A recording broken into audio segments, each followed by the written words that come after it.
안녕하세요, 여러분. 오늘 제가 들려드릴 이야기는 정말 통쾌하면서도 가슴 뭉클한 사연입니다. 70대 박순자 할머니 사연입니다. 박 할머니는 평생 검소하게 사셨어요. 남편이 일찍 돌아가신 후 혼자서 자식 둘을 키우느라 정말 고생 많이 하셨죠. 시장에서 작은 반찬 가게를 운영하시면서 말이에요. 그런데 여러분, 박 할머니에게는 아무도 모르는 비밀이 하나 있었습니다.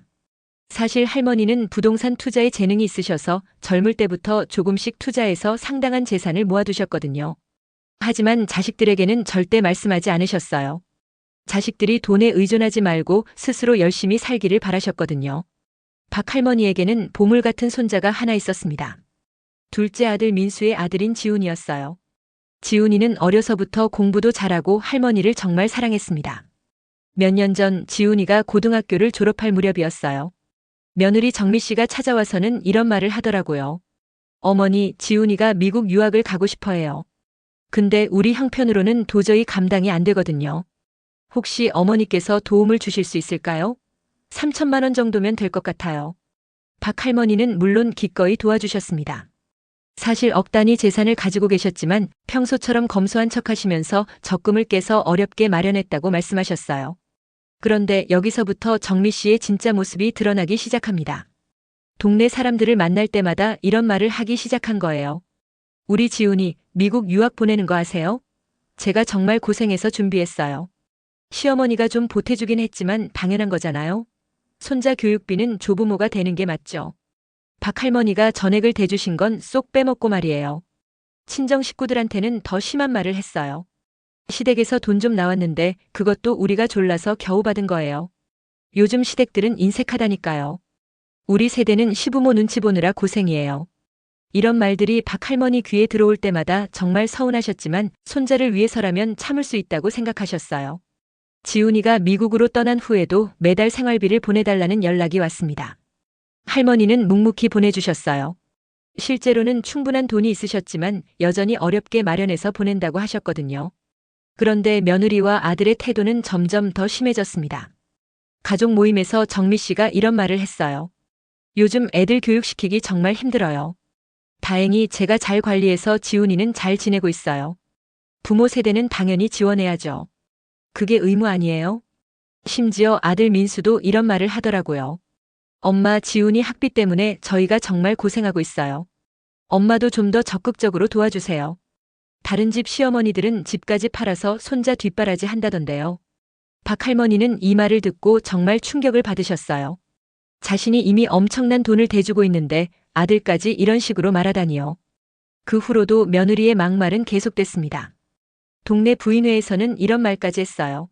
시어머니는 돈 있으면서도 손자 교육비 되는 걸 마치 큰 은혜라도 베푸는 것처럼 행동하세요. 저희 세대는 그런 거 못 배웠거든요. 당연한 걸 가지고 고마워하라고 하시면 좀 그렇죠. 이 말이 박 할머니에게 전해졌을 때 할머니는 정말 마음이 아프셨어요. 하지만 여전히 참으셨습니다. 시간이 흘러 지훈이가 대학을 졸업하고 돌아왔습니다. 그동안 할머니가 보내주신 돈은 총 8천만 원이었어요. 할머니에게는 작은 돈이었지만 정미 씨와 민수는 그걸 모르고 있었거든요.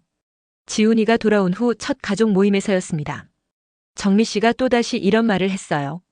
지훈이 유학 성공한 건 다 제 덕분이에요. 제가 아니었으면 이런 일은 꿈도 못 꿨을 거예요.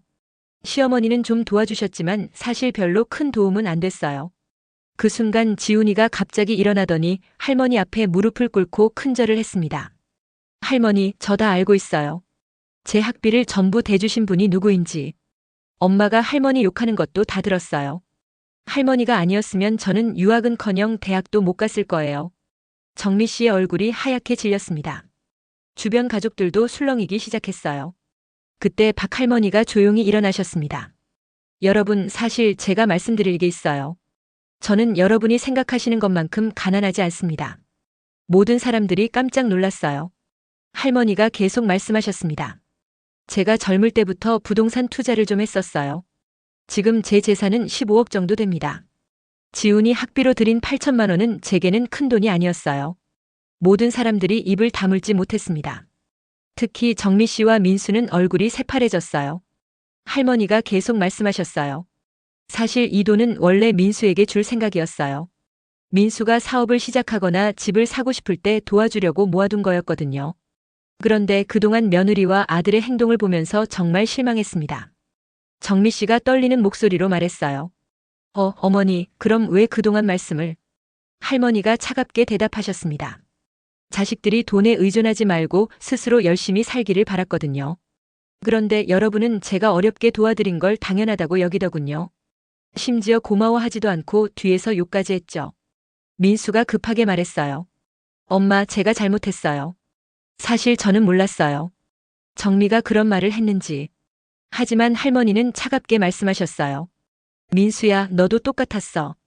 나한테 더 많은 돈을 요구하면서 다른 집 시어머니들은 집까지 판다고 했잖니.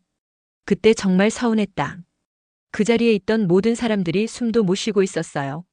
할머니가 마지막으로 말씀하셨습니다. 이제 저는 결정했어요. 제 재산은 지훈이한테 물려줄 생각입니다. 지훈이만이 제 진심을 알아주거든요. 정미야, 민수야, 그동안 정말 실망스러웠어요. 정미 씨가 울면서 무릎을 꿇었어요. 어머니, 제가 정말 잘못했어요. 용서해 주세요. 저는 정말 몰랐어요. 어머니가 그렇게 큰 희생을 하신 줄. 하지만 할머니의 마음은 이미 돌아선 후였어요. 몇 개월 후 지훈이는 좋은 회사에 취직했습니다. 첫 월급을 받자마자 할머니에게 정성스럽게 준비한 선물을 드렸어요. 할머니, 평생 보답하며 살겠어요. 할머니가 저를 키워주신 거나 다름없어요. 박 할머니는 눈물을 흘리며 말씀하셨어요. 내가 살아온 보람이 여기 있구나. 그 후로 정미 씨와 민수는 할머니께 용서를 빌었지만 할머니의 마음은 쉽게 돌아서지 않았어요. 결국 할머니는 약속대로 모든 재산을 지훈이에게 물려주셨습니다. 지금도 정미 씨는 그때를 후회하고 있다고 해요.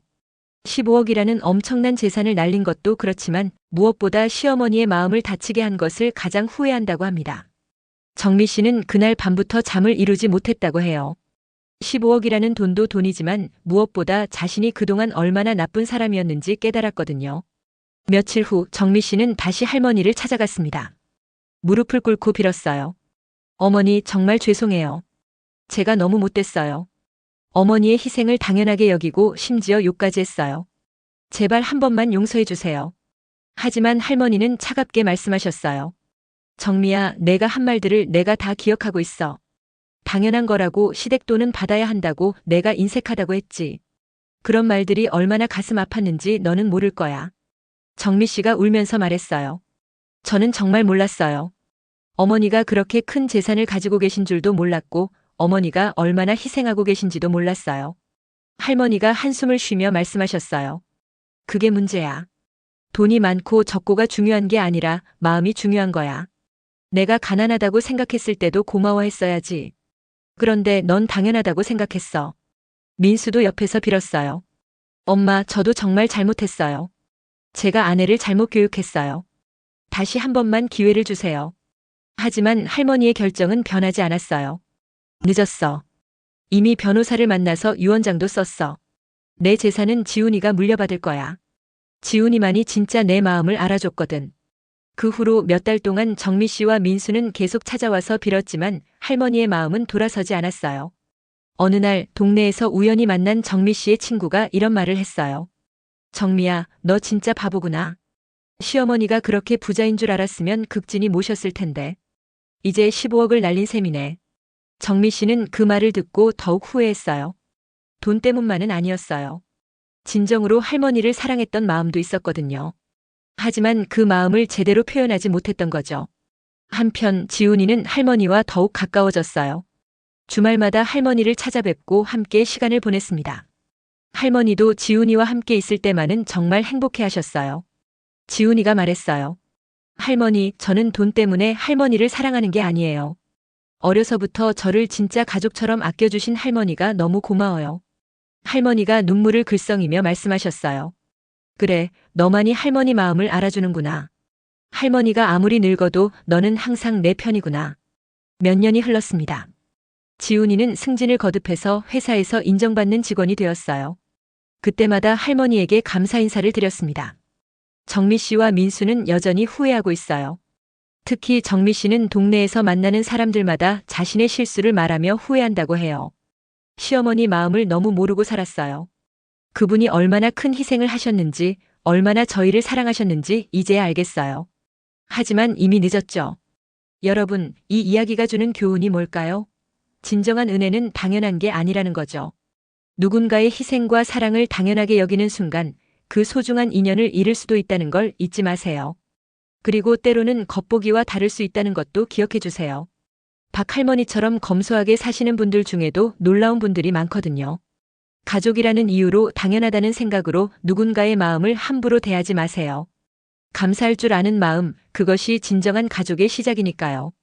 정미 씨처럼 후회하지 마시고 지금부터라도 주변 사람들에게 감사한 마음을 표현해 보세요.